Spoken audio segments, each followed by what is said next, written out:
Dr. Sleep is directed by Mike Flanagan and tells the story of Danny Torrance, the kid from The Shining who's now all grown up and trying to escape the horrors of his past through drink.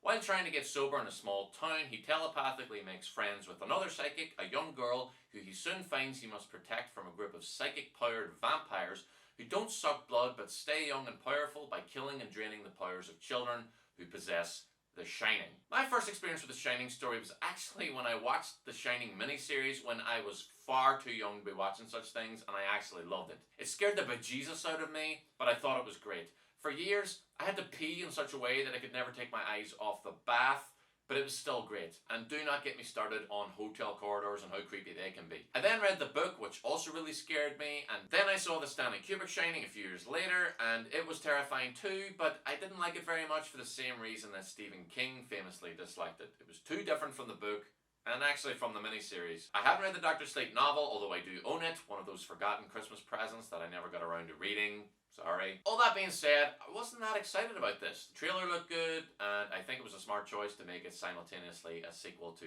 Kubrick's Shining and King's original novel. But I remember reading what the actual plot of the story was, and when I read that it was about energy-sucking vampires, I thought that sounded a bit ridiculous. Not because that couldn't work, but it didn't sound like it fit in with this story, and I expected it to come across as really lame and out of place. I'll start with the things I liked.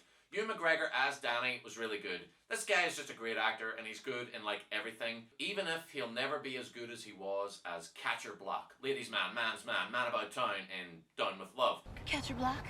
The ladies' man, man's man, man about town? It's next month's cover story. Catcher Block on Barbara Novak, penetrating the myth.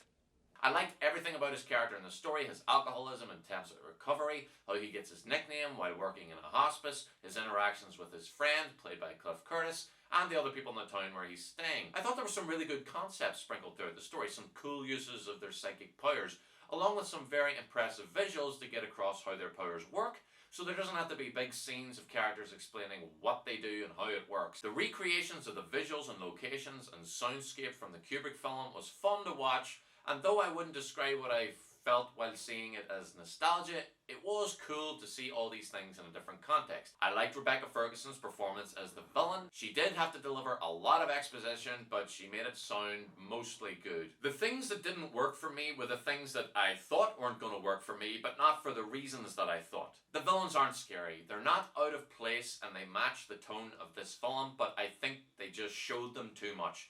To the point where it's like it's trying to make us sympathize with them in their struggle to kill children so they can live for a really long time. Like, not forever, but a really long time. Like I said, Rebecca Ferguson is good, but she talks way too much, and there's nothing mysterious or scary about these guys because of it. I didn't really find anything scary in this, which I wouldn't have thought possible given my history with this subject matter. There was a very glossy CGI feel to things that had no reason to have been created by CGI. Like the old woman in the bathtub who appears numerous times. Just get an old woman and slap some makeup on her like the original did. Or the miniseries did. Why does she have to look so fake? When more ghost-like characters from the original film start showing up, they have that same unreal kind of CGI covered look. It wasn't quite as unreal as the sequence from Ready Player One, but it wasn't that far off. The whole tone of the thing was less supernatural horror thriller than it felt like a slightly darker version of an X-Men film. People doing battle by going inside each other's subconscious and memories and making people see visions and tricking them and trapping them in prisons in your mind, and all that stuff is great and fun and interesting. It just isn't scary. It's X-Men, it's heroes, it's not horror. Although I did appreciate the absence of jump scares. I really don't like jump scares. The little girl who Danny befriends was okay sometimes, but I thought she could have shown a bit more emotion during important moments. She's never really scared or worried. In one particular scene, when something happens that should have devastated someone her age, she basically just shrugs it off. McGregor's character was the best part, but between the little girl and the villain's storylines eating up so much screen time, we don't get nearly enough of his storyline, and he feels like a side player in his own movie. The Dr. Sleep part of Dr. Sleep just doesn't feel that important. If we'd seen more of the interaction between McGregor and the little girl psychically before they actually meet up in person, there might have been more of an emotional connection, but instead they use quite a substantial time jump and we're left to assume that they had lots of wonderful communications during that time, and it's not really good enough. I'm not sure how I feel about the Jack character being played by a different actor, both because it isn't Jack Nicholson, and that's a bit weird, but also because it didn't feel like the story had enough to do with the father before he makes an appearance. Other than a really great scene where Danny talks about his father during an AA meeting, he isn't really mentioned very much. Also, Danny from the Kubrick Shining didn't exactly have a loving or complicated relationship with his father the way that Danny in the book did, so this whole confrontation at the end of the film where he finally gets to try to find closure with his father falls very flat.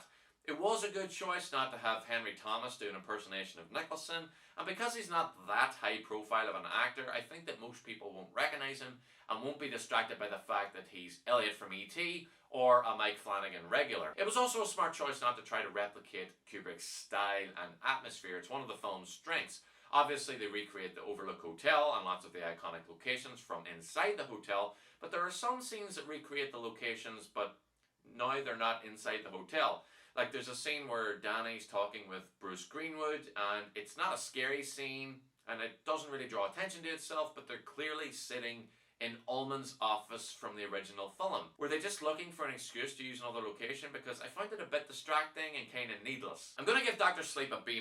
This is a weird one. It's a sequel to something that really didn't need a sequel, but it still feels very separate because it includes things from the book that didn't show up in the Kubrick version. Specifically, the most important thing that was left out, Jack's alcoholism, which isn't a thing in the movie, and if it is, it's not really at all clear. I hope that Flanagan does a miniseries of The Shining. I think that would be great. I think that he would be perfect for it. I mean, did you see The Haunting of Hill House? That shit was incredible. But you know, don't recreate Kubrick's Overlook if you do it, because that would be a mistake to do again. After seeing this film, I found the box office take to be very surprising. Even if younger audiences haven't seen The Shining, its cultural presence is ubiquitous enough, thanks in no small part to Ready Player One, that most people would at least have heard of it and have some interest in the original and in this, and feeling that the trailer was pretty good, even if it did reveal the big finale, but I don't know how they could have avoided it. I really hope that because of that, studios don't assume that audiences have Stephen King fatigue,